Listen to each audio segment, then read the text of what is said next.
Antes de pasar al código, vamos a revisar un poco sobre la teoría de análisis de clústering jerárquico, en el cual el clustering, o también llamado al español como agrupamiento, se lo conoce como técnica de minería de datos, cuya base consiste en que los datos se dividan en diferentes grupos con similares atributos, a costa de que algunos detalles originales se pierdan.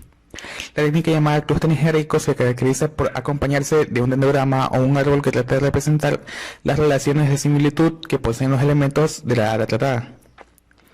El clustering jerárquico se divide en dos, que es clustering aglomerativo y de división.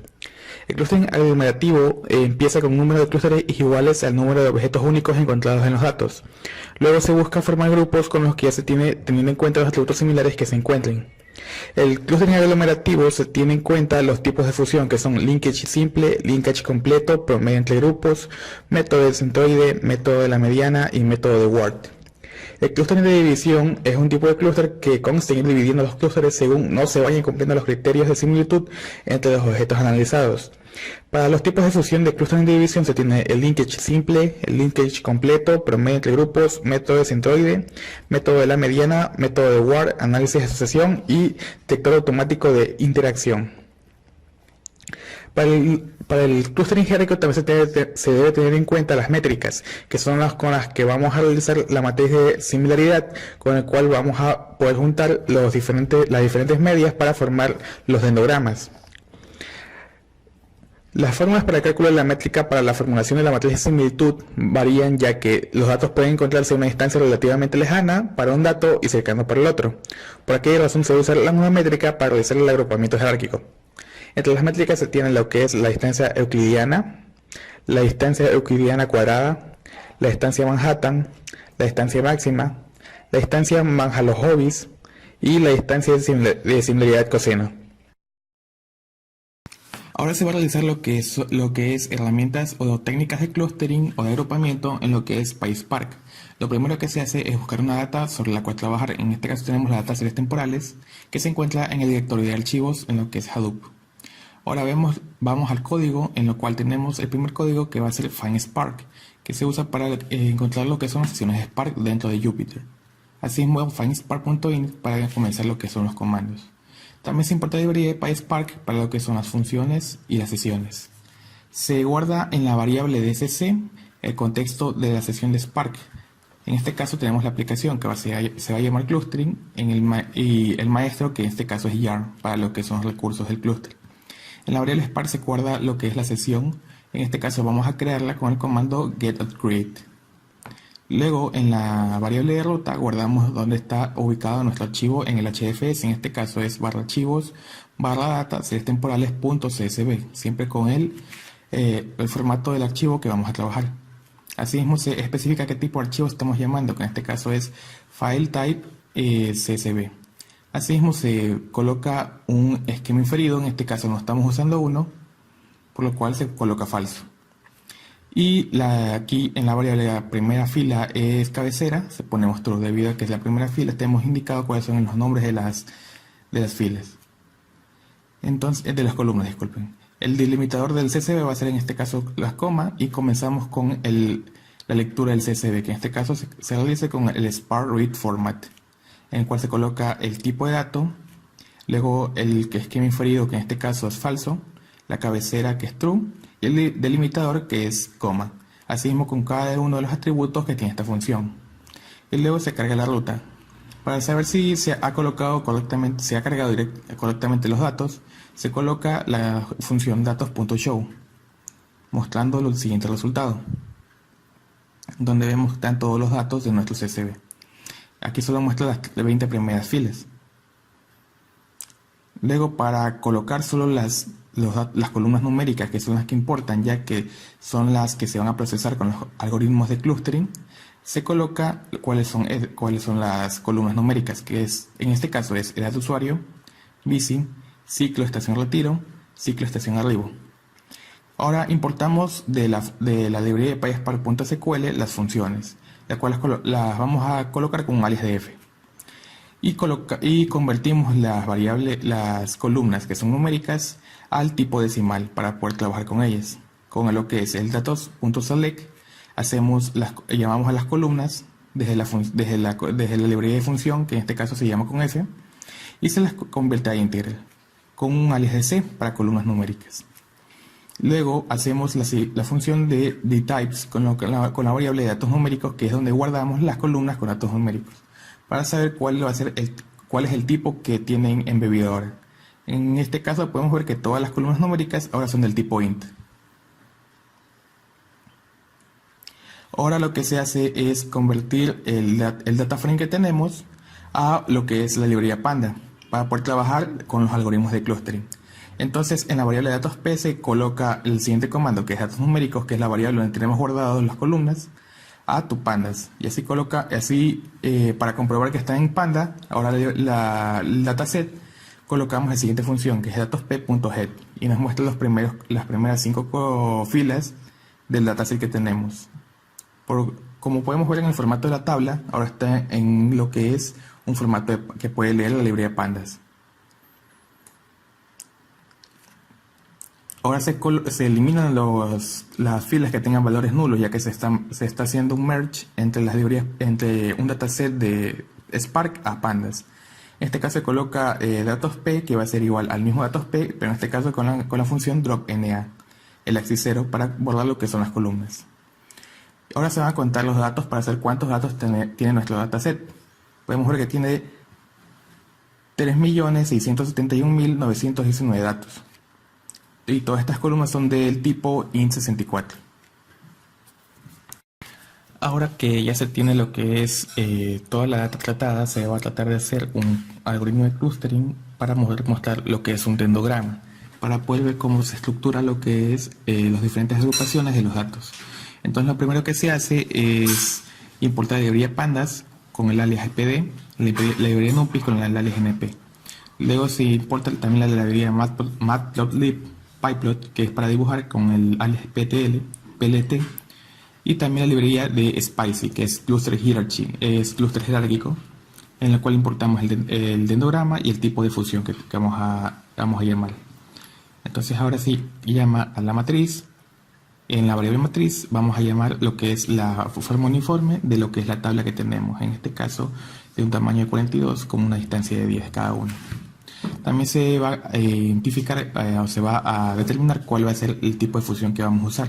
En este caso usamos el random matrix, que es la función que vamos a fusionar, y el tipo de fusión va a ser wart en este caso.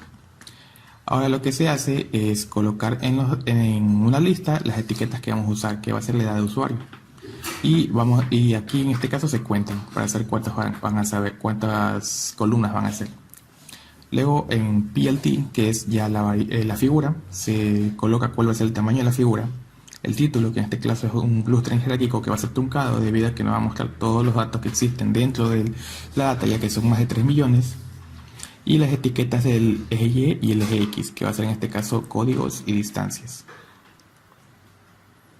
Ahora, para crear el dendrograma se hace una llamada a una función que se crea abajo, que se llama dendrogram, en el cual vamos a especificar el tipo de linked o el tipo de fusión que va a usar, el modo de truncado, que en este caso es el último P, que muestra los últimos clústeres que se han fusionado. Sobre P se coloca P para poder ir haciendo las rotaciones debidas de los árboles, y se pone un noplot igual true. Luego se hace un print para saber cuáles son las etiquetas que se van a mostrar en lo que es el clustering jerárquico. Aquí se ve todas las etiquetas, todas las hojas que se van a colocar. Y en la variable temporal se hace un for en el cual se va colocando todas las variables de la etiqueta en cada una de las hojas del árbol. Asimismo, aquí se define la función, que es LLF, List Label Function, que con una variable XX, el cual va a retornar el formato del temporal de XX. Y aquí se define lo que es la función, que es linked truncate mode known, P, label function LLF, rotación de hoja 60, la fuente de la hoja que se va a mostrar que va a ser 12, y si va a estar contraído. En este caso colocamos true para tener una impresión de la distribución de las ramas truncadas. Ahora para poder mostrar lo que es el clúster, el dendrograma, disculpen, se coloca la función PLT show, en el cual aquí vemos el resultado de la función FFL, que son las hojas, las etiquetas que tiene cada una de las hojas, y aquí se tiene lo que es el dendrograma, en el cual está truncado por colores, mostrando los 42 primeros grupos, ya que pusimos un tamaño máximo de 42 con una distancia de 10 de cada uno entre los primeros agrupaciones. Ahora lo que se realiza va a ser un dendrograma más general, en el cual se van a incluir todas las variables. Asimismo se hace llamada a la librería de Matplotlib, si es que no se ha llamado, la de Spicy, Cluster Hierarchy, la de Pandas y la de NumPy. Lo primero que se hace es colocar el tamaño de la figura, el título se puede colocar, y las columnas que vamos a recibir, que en este caso va a ser edad de usuario, ciclo de estación de retiro y ciclo de estación de arribo. Para el dendrograma se llama a la librería de SSH de Spicy y se coloca dendrogram, en el cual especificamos en los atributos el tipo de fusión que va a tener. En este caso llamamos a los datos de n, que es los datos que vamos a trabajar, y el método de fusión, que va a ser en este caso word, dando como resultado el clustering o la agrupación de todas las variables que existen dentro de la data. Por esta razón no se puede visualizar claramente, ya que son más de 3 millones. Pero aquí se ve que el tipo de fusión word, en el cual parte de un grupo grande que va bifurcando de 2 en 2, se representa en la gráfica. Como es un grupo grande que bifurca en 2, y estos de aquí siguen bifurcando hasta agrupar cada uno de los elementos dentro de la data. Asimismo, para lo que es el clustering se puede representar con una forma de mapa de calor, en el cual vamos a hacer ahora uso de la librería Seaborn y asimismo de la librería Panda y Matplotlib para lo que es lo que es el gráfico. Lo primero que se realiza es colocar en la variable datos de n el índice que se va a usar, que en este caso va a ser la edad de usuario. Asimismo, con la librería de Seaborn se llama así en is cluster map, en el cual se colocan los datos que se van a trabajar, que en este caso son los datos de n, la métrica con la que se va a medir el clúster, que en este caso es euclidiano. Se puede utilizar también otros tipos como es coseno. Esto queda en lo que es la documentación de la librería Seaborn, se debe leer porque en este caso solo se aplica euclidiano porque estamos aplicando el método word. Como una escala para saber las escalas de calor, en este caso de 1, siendo la 1 la más significativa y 0 la menos significativa. Entonces esto lo que hace es graficar el mapa de calor con los datos que tenemos dentro de nuestro CSV, con la escala aquí representando que 1 es más significativo y 0 es menos significativo. Y los clústeres y los dendrogramas de cada uno de estos datos, formando el clustering asimismo de división, que en este caso es jerárquico. Por esa razón se va dividiendo de 2 en 2. Otra forma de representar también lo que es el clustering jerárquico, los datos de cómo se separan, es un mapa de puntos, en el cual necesitamos la que es la librería Matplotlib, la librería Panda, NumPy, Spicy y sklearn para el clúster jerárquico y sklearn para el clúster normal, que en este caso va a ser el clúster aglomerativo, que es el que estamos aplicando.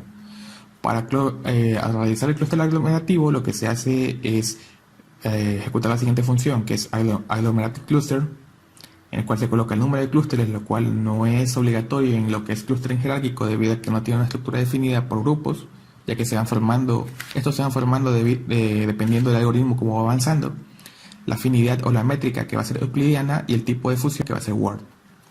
Asimismo se coloca en lo que son los datos, se coloca en un array para poder transformarlos, y luego lo que se hace es un predict para saber cómo se van a predecir los datos.